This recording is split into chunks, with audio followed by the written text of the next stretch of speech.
So fellas, the UFC have spoiled us this week and put together one of the greatest pay-per-view cards of all time with UFC 312. So as usual, we're going to be doing a full card prediction for every fight on this overstacked pay-per-view. And we'll just go in there with the first fight. We have no time to waste. We've got Hyunsung Park versus Tumendemberel. I'm not even going to try and pronounce the full name.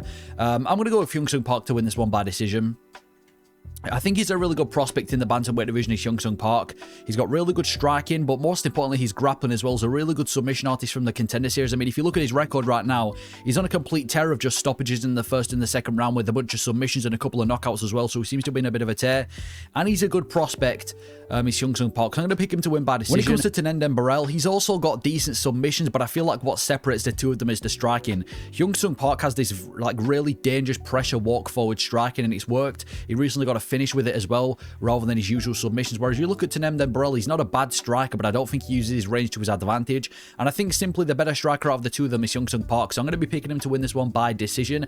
And then the keys to victory for both of these fighters for Hyunsung Park is to take your time and get in the pocket and box. Obviously, you don't want to be fighting out range with Tumendemberel. You want to be getting up close and fighting in the pocket and take him down when needed. I really do feel like if he wants to take him down, he can do it. I wouldn't necessarily advise that game plan off the bat because of the jiu-jitsu of Tumendemberel, but that would be the game plan. And then for Tumendemberel, it would be to keep him at range and pick him apart. He's got a much bigger reach advantage. He's much taller for the division. So pick him apart and keep him at range and pressure him and look to shoot the takedowns and get the chunk control, because in my opinion, Tumendemberel has the best chance of winning if he implements a bit of grappling. Then we have Quillan Salkilld versus Anshul Jubli, the only Indian male in the UFC right now. And I feel like the only reason Anshul Jubli is still in the UFC is because of that Indian fan base. The UFC are trying to grow the UFC in India, so they've got over Anshul Jubli, but it's not going to look good because I'm going to go with Salkilld to win this one by decision.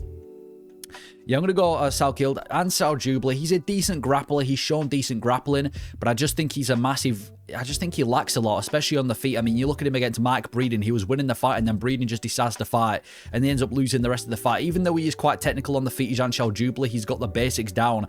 I'm not really entirely sure if he's UFC worthy yet, and I was looking at some tape on Quillan, and he actually looks like a really good... I'm not going to say a prospect. I can't use prospect, but he actually has really good fundamentals. He's very snappy and fast on the feet, is Quillan. He's very quick. He's also got decent grappling, both offensively and takedown. Offensively, he's quite powerful too, and I just think he's a much better fighter than Anshul Jubli, who hasn't really proven himself in the UFC yet. I mean, even in that Mike Breeden fight, like I said, he was winning that fight. Breeden decides to win, and then he ends up beating Anshul Jubli. So I'm going to go with Quillan to win this one by a unanimous decision. The keys to victory for both these guys for Quillan is to pick them apart. You're much faster. When it comes to the striking of the two of them, maybe Jubli's a little bit more technical, but Quillan undoubtedly is the faster striker, so pick him apart, you're much faster, and prepare for him to shoot a sloppy takedown. Anshul Jubli has very kind of sloppy, he doesn't really set up his takedowns correctly, and I feel like that is something that Quillan has to prepare for. And for Anshul Jubli is to keep him at range with the body kicks and mix the striking up to set a takedown. I really do feel like for Jubli to win this one, he has to constantly be mixing the striking up with the grappling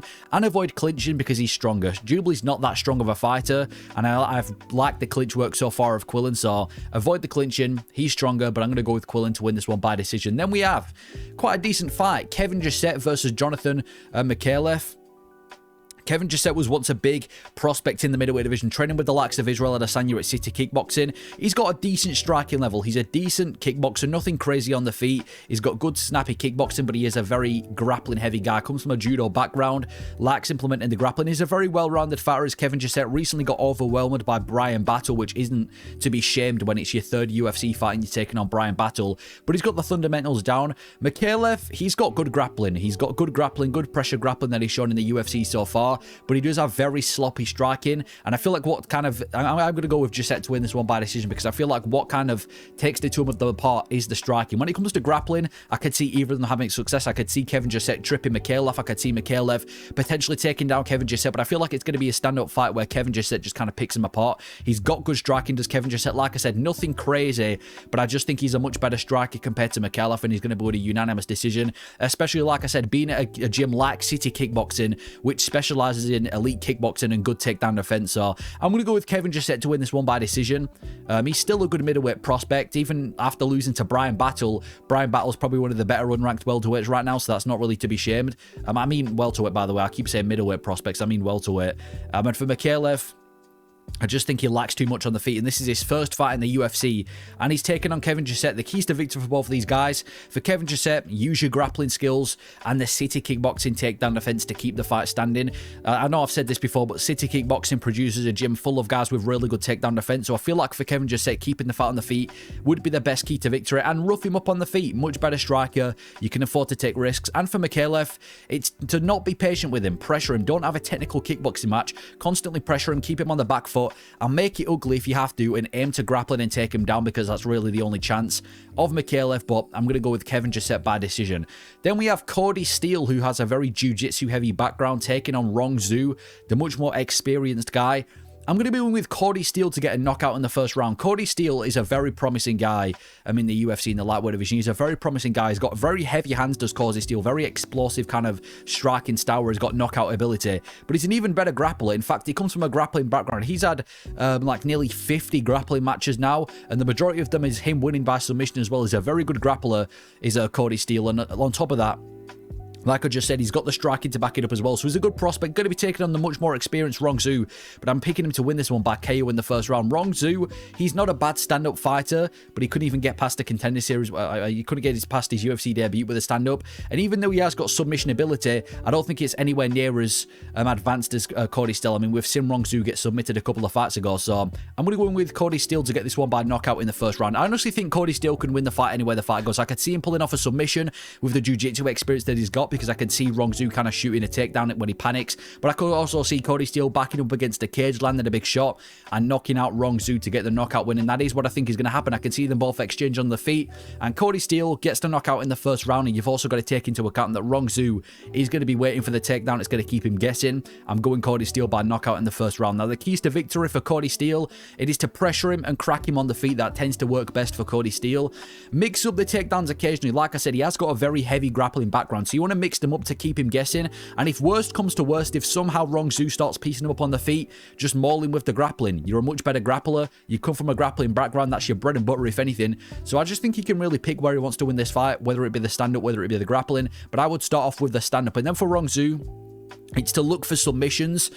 I know it's very unlikely when he's facing Cody Steele, but I'd say that's his only chance in the grappling. Catch him when he comes in. Like I said, Cody Steele likes to pressure people a lot, so maybe catch him when he comes in and just try and outstrike him at range. Don't fight in the pocket. Don't brawl with him. Pick him apart at range, and when grappling exchanges do come about, do look for the submissions. That's the keys to victory. Then we've got Colby Thicknesse versus Aleksandre Topuria, a Walmart version of Alexander Volkanovski and Ilia Topuria, because Colby Thicknesse is being coached by Volkanovski and Aleksandre Topuria is being coached by his brother Ilia Topuria. They're both going to be in the corner, which is going to be quite interesting to see. We've got 7-0 Colby Thicknesse, 5-1 Aleksandre Topuria. It is a short notice fight. I'm expecting really good things from Aleksandre Topuria, and yes, that is mainly because he's the brother from Ilia Topuria, but that tells us that he comes from a good training camp. And even if you look at his MMA career so far, Aleksandre Topuria, he's looked very promising, and he's got a really good boxing style. His grappling's very good as well. I'd actually say he's probably a better grappler than a striker as of right now. So I'm expecting good things from Aleksandre Topuria. And if anything, I think this is going to be much favourable, because he was originally supposed to fight Cody Haddon, which is a much more difficult fight to debut against than Colby Thicknesse. Colby Thicknesse, he's looked alright outside of the UFC. He's got a bit of a sloppy striking style. It's definitely not as kind of calculated as a guy like Aleksandre Topuria. So I'm going to go with Topuria to knock him out or get a TKO in the second round. I can see him mixing it with the grappling and getting a ground and pound finish, but I really do feel like Aleksandre Topuria is going to be very similar to his brother's game plan. He's going to back Colby Thicknesse against the cage, start ripping to the body, and eventually go up top. And I can see him knocking out Colby Thicknesse. Like I said, he was preparing for Cody Haddon. Going from Cody Haddon to Thicknesse on short notice is a bit of a step down. I'm expecting big things from Topuria, just like his brother. He changed from the same camp. So I'm going to go with Aleksandre Topuria to get the TKO in the second round. He does look promising. Again, I know a lot of the hype is coming from his brother, but that already tells you that he comes from a great training camp. Anyway, the keys to victory for Colby Thicknesse is to outpoint him. You don't want to be in a firefight. You don't want to be in a brawl. You want to simply just outpoint him and stay on the back foot.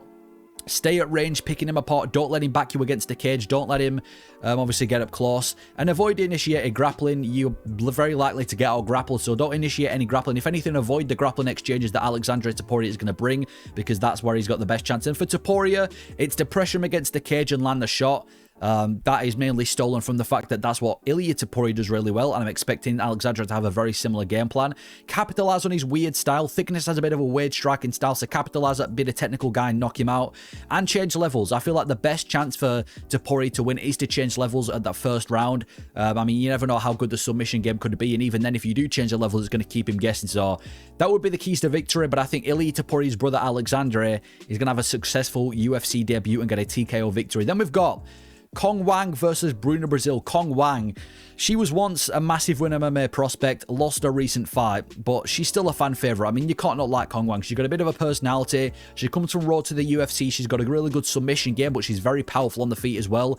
And she was a really promising prospect. Runs into Gabriel Fernandez, and she got submitted at UFC Macau after winning the entire fight, which was a shame to see. I heard a lot of people throwing around the word, the term fraud check. People keep throwing that around way too many times these days. But she's going to be taking on Bruna Brasil, who comes from the Fighting Nerds. She's had a bit of a dodgy UFC career. She's 2-2. She got a decision against Molly McCann in her most recent fight, and she's a good striker. He's Bruna Brasil. She's got a good kind of pick-apart type of striking style, but it's nothing crazy. I'm going to go with Cong Wang to win this one by decision. I actually could see Cong Wang getting a stoppage as well because of how kind of elite she is on the feet. She's a very good Taekwondo fighter, is Cong Wang, but I can see her getting a decision, a unanimous decision over Bruna Brasil. Very good striker. I think she's a much more elite striker than Bruna Brasil. I also think she's much more dangerous. I can honestly see her dominating this fight on the feet. And when it comes to grappling exchanges, I know Bruna Brasil likes to take the fight to the mat. She tried doing it a lot against Molly McCann, but Cong Wang, I'm sure she's picked up the grappling mistakes since UFC Macau when she got submitted by Fernandez, and she's also not that bad of a grappler herself. She's had a couple of submissions in her MMA career so far, so Cong Wang, I'm picking her to win by decision. Still my prospect of the strawweight division. I still think she's going to get past Bruna Brasil. And for Bruna Brasil, I mean, she's beat Shona Bannon and Molly McCann, two of some of the lowest level women MMA fighters in her division. And she's been chinned as well before, which you don't really favour against somebody like Cong Wang, who's dangerous. So I'm going to go Cong Wang to win a decision, but she could also get the stoppage. The keys to victory for Cong Wang, it's to push her pace as usual. Push that high striking pace that you normally push on people. Defensively grapple, so when the grappling exchanges are initiated, you want to stay defensive. And overwhelm her on the feet. Overwhelm Bruna Brasil. You're the much better striker, both from a danger perspective and a technique perspective.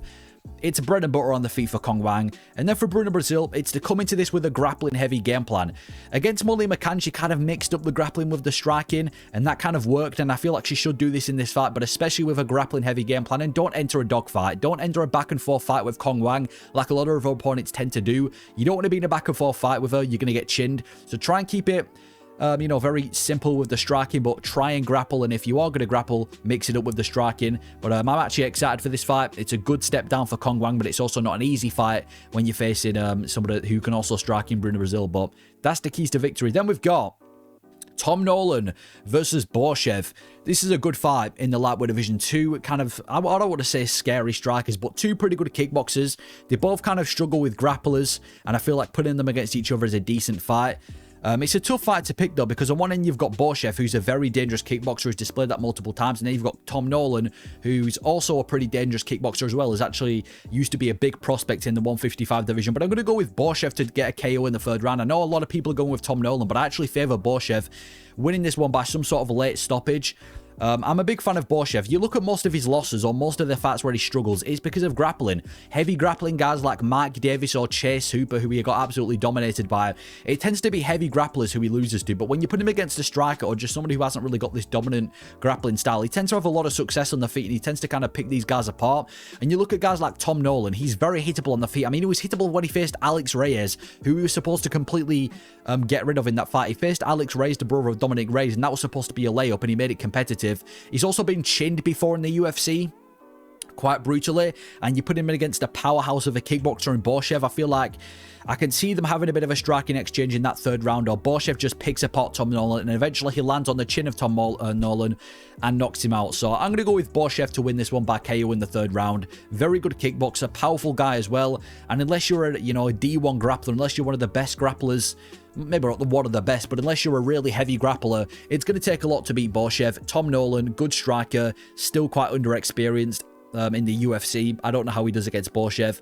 I'm going to go with Borschev clipping him in the 3rd round to get a KO. Now, the keys to victory for both of these guys, for Tom Nolan, it's to take the fight to the mat. Best course to victory, plus it keeps Borschev guessing. And I know Tom Nolan's not known for his grappling, but he has got grappling in his back pocket, and I feel like taking the fight to the mat would be the best course of victory. And stay defensively sound. Don't enter a firefight, you're going to get chinned. And for Borschev, it's to try and crack Nolan rather than trying to volume strike, because he's quite chinny. Even though I can see him picking apart Tom Nolan, I really do feel like looking for that knockout shot would give him the best chance because of how chinny Nolan is. We've seen it before. He's even been wobbled in fights that he's won. And just pressure him. Keep him on his back foot. Pressure him to make sure the takedowns don't come. And just pick him apart, but most importantly, look for the knockout. But this should be quite a fun fight. Unless Tom Nolan decides to out-grapple Borschev and he does it in a dominant fashion and Borschev can't defend it. I think it's going to be quite a fun kickboxing fight, but I'm going to go with Borschev by KO. Then we have Jack Jenkins versus Gabriel Santos. Another good fight. Despite the record of Gabriel Santos, I'm going to be picking him to win by decision. I don't know the odds for this fight. I think Gabriel Santos might be an underdog, but I'm going to go with Gabriel Santos to win this one. He's impressed me in his UFC career so far, despite being 1-2 in the UFC. He's going to be taking on Jack Jenkins, and Jack Jenkins so far has looked pretty good. I guess he's a bit of a... I can't keep throwing around the term prospect, but he has looked pretty skilled so far. He does the basics correctly. He's a pretty decent guy. But I'm a really big fan of Gabriel Santos. Back in 2022, he was scheduled to fight Lerone Murphy, who has been on now, being one of the best featherweights. He did that on short notice, and he actually made it a really competitive fight. I remember watching it, and I actually thought Gabriel Santos was going to get the win. He was actually beating Lerone Murphy, and he even fought David Onama, and he was actually winning against David Onama until eventually he got finished. But again, Onama's a really good prospect in the featherweight division, and in his most recent fight, he completely roughed up Yisa, and he got another good win in the... Well, he got his first good win in the UFC, where he finally got a victory. But I'm going to go Gabriel Santos by decision. I actually think he's really talented. I know he's taken 2 losses, but you look at those 2 losses and who they're against and how he performed, he looked really good, and I don't think they're on the same level as Jack Jenkins. Jack Jenkins, his grappling's got quite a few questions as well. He got taken down by Herbert Burns. Herbert Burns is not UFC caliber at all, and Herbert Burns was able to take him down. I feel like someone with a grappling-heavy game plan like Gabriel Santos, who has good wrestling and jiu-jitsu, I think he's going to out-grapple Jack Jenkins for the majority of the fight, take him down, control him, threat a couple of submissions, and I can see Gabriel Santos getting a decision win, maybe even pulling off a submission too, but I feel like Gabriel Santos is going to rough him up with the grappling. I think even on the feet, Gabriel Santos is athletic enough to hang in there on the feet, but I think he's going to take him down and just out-grapple Jack Jenkins for the majority of the fight and get a decision win. Now, the keys to victory for Jack Jenkins, it's to keep the fight standing. You know, that's pretty obvious. That's where he has the best advantage. Force him into a fight. Don't play technical. Force him into a fight off the bat and try and crack him, especially later on. Gabriel Santos does have suspect cardio, so you want to kind of crack him later on. Maybe try and chin him later on like David Onama tried doing to get the best chance of finishing Gabriel Santos. And Gabriel Santos, when striking, strike at range. Don't be fighting up in the pocket with Jack Jenkins. Strike at range with his kickboxing style. Take the fight to the mat and look for submissions or simply to control him. I feel like a boring game plan is probably best for Gabriel Santos, to take the fight to the mat and just rack up control time. Like I said, look for submissions as well, but I feel like a grappling-heavy game plan is the best course of action for Gabriel Santos. I think he's going to win. He's looked really good in all 3 of his fights in the UFC so far, so I'm going to go Gabriel Santos, but those are the keys to victory. Then we've got Jake Matthews versus Francisco Prado, moving up from the 155 division. I'm going to go with Jake Matthews to win this one by decision. I feel like the biggest argument that people are using to pick Francisco Prado to win is because he's powerful on the feet. He's a dangerous, powerful striker in the 155 division. Jake Matthews has only been finished once by knockout in his entire career. He's even fought the likes of Michael Morales, who's this big welterweight prospect who's ranked. And he actually performed really well against Michael Morales. He was actually having times where he's having a lot of success on the feet against Michael Morales, whereas cracking him a few times. And Jake Matthews predominantly is a grappler as well, so for him to have quite a bit of success on the feet is impressive against Michael Morales, and he survived that fight too.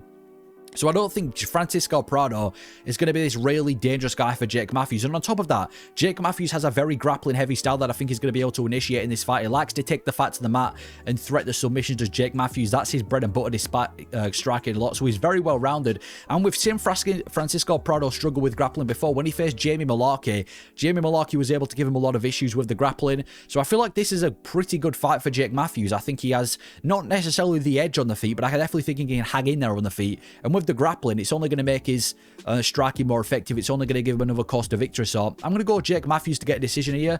On top of that, Francisco Prado's moving up from the lightweight division. You don't know how he's going to look. Maybe he's too small for the welterweight division. Maybe he doesn't really fit in. And when you're 1-2 in the UFC and you're facing Jake Matthews, who's a pretty good journeyman, it's quite tough for Francisco Prado. So I'm going to go with Jake Matthews to pull off a decision. Now, the keys to victory for Jake Matthews, it's to take the fight to the mat as soon as possible. That's his best advantage. You don't want to be hanging in there and standing and banging with Francisco Prado. So take the fight to the mat. Mix the striking up with the grappling.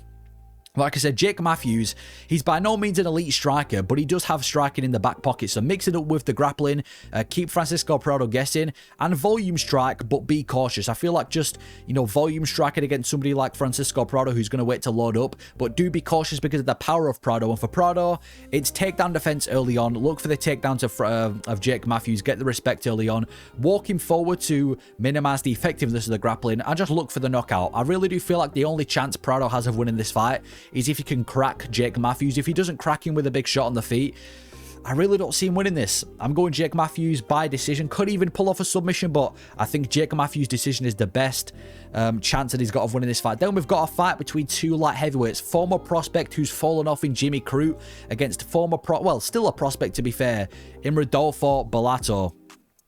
I'm going to go Bellato by first round KO. He's taken the 2 losses in his career, Bellato, to the same guys. Lost to Vito Petrino twice, and even though Petrino might be a bit of a fraud nowadays, Petrino's still dangerous if you want to admit it or not. Jimmy Crute, he's a very heavy grappler. He likes to initiate the grappling. He's had good submissions over the likes of Paul Craig, who's got really good jiu-jitsu. He's a good submission artist of Jimmy Crute. And towards the end of his career, not the end of his career, but to the later half of his career, he kind of fell in love with his hands, which ended up biting him in the back. But recently, he's massively fallen off. His game planning, his fight IQ, and even his mental state has been all over the place. He seems to be a very kind of easily hittable striker, as Jimmy Crute. And you put him in against Rodolfo Bellato, who's a very powerful, dangerous striker, who can also grapple as well, as he showed in that fight with Portiera, and the majority of his fights have ended by finish as well, mostly by knockout, but a couple submissions. He's a very dangerous guy, Bellato, and I think he's going to chin Jimmy Crute in this first round. Jimmy Crute's been out for quite some time too, which is something to note.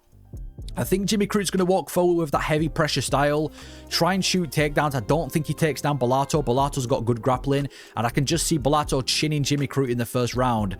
A powerful striker who's on the come up still against somebody like Jimmy Crute. I can just see Bellato chinning him.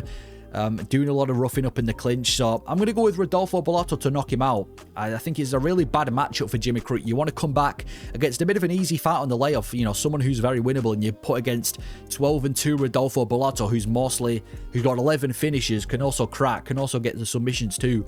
I'm going to go Bellato by KO in the first round. Not a favourable matchup for Jimmy Crute. Potentially his final fight, because he kind of semi-retired after he fought Alonzo Menifield, then decided that he's going to come back.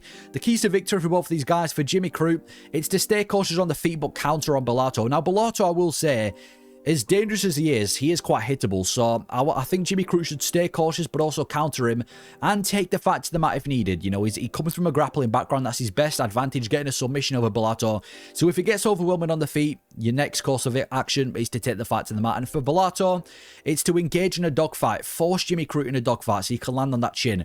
Land the big shots on Crute and put him out cold. That's probably his best opportunity of winning. And grapple defensively. He has got good grappling with Bellato, but I don't think he should offensively grapple against Jimmy Crute. I think for him, the best chance is keeping the fight on the feet, defensively grappling, and getting a finish against Jimmy Crute via that way. But I don't see this fight going the distance.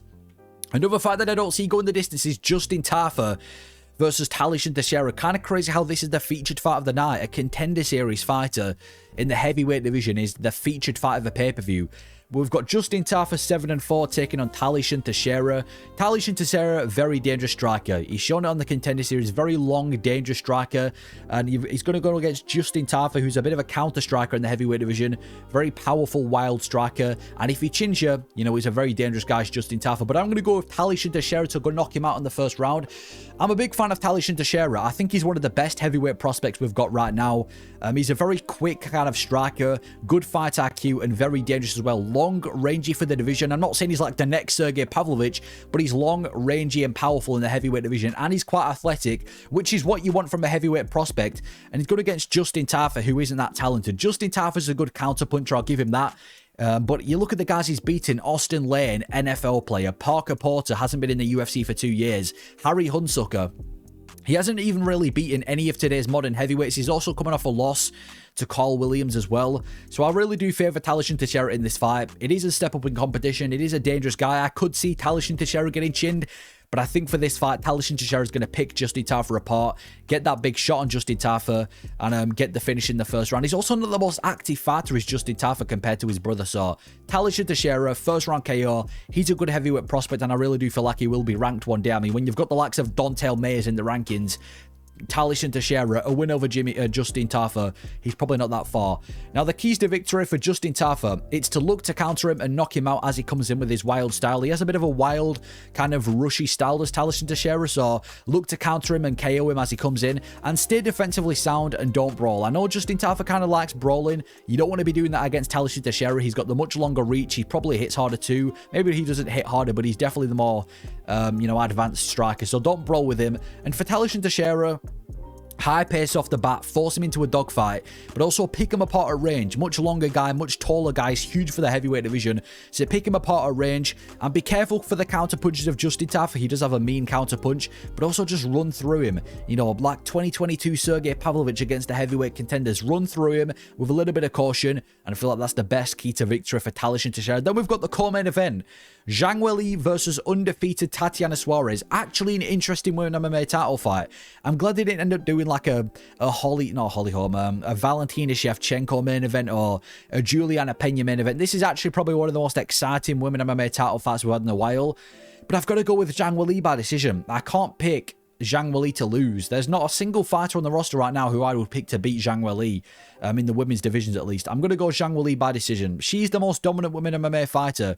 Whether it's her submitting, knocking out, and winning by decision against Zhang Xiaonan in the same night at UFC 300, whether it's her absolutely dominating in 50-45 in Amanda Lemos, whether it's her brutally knocking out Joanna Jędrzejczyk, whether it's her dominated and submitted Carla Esparza, it seems like every single time Zhang Weili makes the walk to the octagon, it's fireworks. She dominates every single one of her opponents. It feels like she's just so far ahead of everybody in the strawweight division. I know she lost to Namajunas a couple of fights ago, but that was years ago now. And even in that rematch with Rose Namajunas, she was arguably winning that fight too. So I'm going Zhang Weili to win against Tatiana Suarez. Tatiana Suarez, she's undefeated, and she's a very dangerous fighter in herself. The majority of her wins come by way of submission. Very good submission artist. She can rack up a submission against heavy grapplers. She can do it against strikers. She's also got some mean ground and pound, so she's basically been able to dominate everyone with her grappling so far. But she's had 4 fights since September of 2018. She's one of the most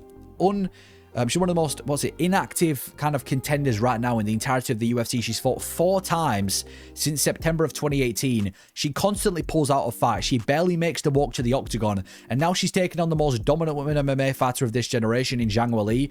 I've got to go with Zhang Weili to win this one by decision. I just think even though they're both high-level grapplers, I think from a wrestling perspective, I can see Zhang Weili out-wrestling her. I think she's got the much better wrestling, both from just much better grappling from a jiu-jitsu and a wrestling perspective. But I think what really separates the two of them is going to be the stand-up. Zhang Weili has mean stand-up. She hits very hard. She's a very quick stand-up. It's very rare that you're going to see Zhang Weili get outstruck.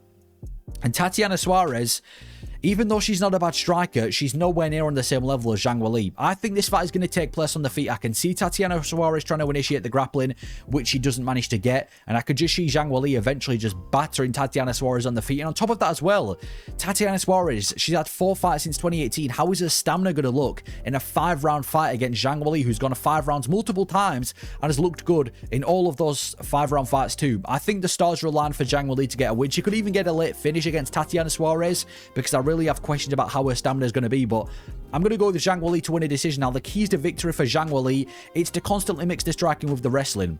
She's got good striking, she's got good wrestling. Constantly mix it up. It's only going to make the striking less effective of Tatiana Suarez. Do be careful of a submission game. If there's anything we know about Tatiana Suarez, it's that she does have a good submission game, so do be aware of that. Do be careful and take her into deep waters. Her conditioning is not going to be ace. If you want to take the fight into the later rounds, maybe prepare for a game plan where you take it easy for the first few and then drag her into deep waters later on. But mix the striking with the grappling. Be aware of the submissions, take her into deep waters. Now, for Tatiana Suarez, It's to try and offensively wrestle before she does. You don't want Zhang Weili to be taking you down before you take her down. Tatiana Suarez in the first half of the first round should be looking to offensively wrestle, look to get the submission, look to do anything with the grappling, and just avoid a super high-paced fight. Don't be standing and banging with Zhang Weili. Don't be trying to trade. Avoid a super high-paced fight. You want to keep it slow-paced, and you want to just try and out-wrestle her, because to be honest, that's the only real chance that Tatiana Suarez has, even though she has been able to run through every other one of her opponents. Then we have the main event. Dricus du Plessis versus Sean Strickland, number 2.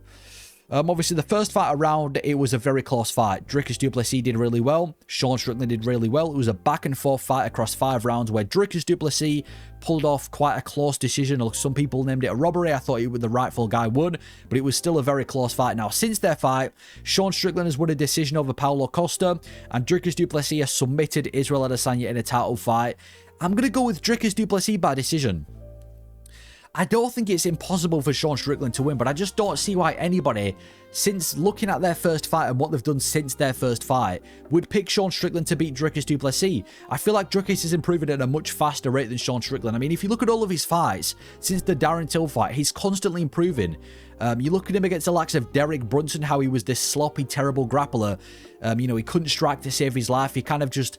he did the bare minimum to win, and now you look at him, and, you look at him against Robert Whittaker. People are saying he's way too big of a step up in competition. He ends up finishing Robert Whittaker. He faces Sean Strickland, or Dricus du Plessis dies in a 5-round fight. There's no way he makes the distance, and he wins a decision. You put him against Israel Adesanya or Adesanya, he's far too dangerous for Dricus du Plessis, way too dangerous for Dricus, and Dricus ends up getting the submission. Whereas Strickland, he has the exact same style in every single one of his fights. Jabs, teeps to the body, jabs, teeps to the body, walk forward, gets the decision win. He doesn't change at all, and I know that kind of works for Strickland. It's been working so far, but it didn't work against Dricus du Plessis, so I'm picking Dricus to win a decision. What makes this fight interesting for Dricus as well, I could see him winning by multiple different methods. I could see Dricus du Plessis getting some sort of KO or TKO in this fight. I could see him pulling off a submission. I can see him getting a decision. I feel like there's multiple keys to victory for Dricus du Plessis in this fight, which makes it so interesting. And I feel like if there's anybody that's going to beat Dricus at this moment in time, even though Sean Strickland had a really close performance, I don't see it being him. I think Dricus will have made the necessary adjustments. I think it would have improved since the first fight. I don't see anything Strickland's going to do differently that's going to pose a major threat to Dricus du Plessis. So I'm going to go with Dricus du Plessis to win a decision. Could get a stoppage out. If you are going to bet, I wouldn't bet the method of victory, but I would bet on Dricus du Plessis beating Strickland a second time around. And yeah, I see Dricus having this fight pretty comfortably. Now, the keys to victory for both Dricus and Strickland. For Dricus, it's to stay weird. Don't be technical. I don't need to tell Dricus this, but stay weird. Weird works for Dricus du Plessis. You don't want to be having a technical fight against Strickland, because one thing I will say about Strickland, he is very basic, but he absolutely masters the basics. So stay weird and don't be technical. Wrestle him to death. Your wrestling's the best opportunity to beat Strickland, and throw strikes in combinations and bunches. If you are going to strike, don't make it one-shot strike. Strike in combinations and bunches. I'm not saying sprint it in with your chin in the air, but that's what tends to work with Dricus du Plessis, when he kind of charges at people and, does punches in bunches. And for Strickland, it's the takedown defense needs to be on A game. Your takedown defense needs to be on point. You can't afford to be getting taken down like you did in the first fight. So make sure you take down defense on point. Keep Dricus on his back foot. Don't let him pressure you, which is where he does his best work. Keep him on the back foot and just absolutely box his head off. Make him look like a ketchup bottle. Box his head off. That's the best game plan for Strickland, as it is in nearly every single one of his fights. But these are my picks for UFC 312. I've categorized them all by high confidence, medium confidence, and low confidence. My high confidence picks are Zhang Weili, Jake Matthews, Cong Wang, Aleksandre, Topuria, Cody, Steele, Kevin Jousset, and Quillan Salkilld. My medium confidence picks are going to be Dricus du Plessis, Talishan Teixeira, Rodolfo, Bellato, Gabriel, Santos, and Borschev. And my only low confidence picks is going to be Hyunsung Park, because I feel like that fight could go either way. But those are my UFC 312 full card predictions. Quite possibly the worst pay-per-view of this generation. I'm going to make a video about this tomorrow, but either way, those are my picks. Let me know your thoughts on them. If you agree, disagree, thank you for watching.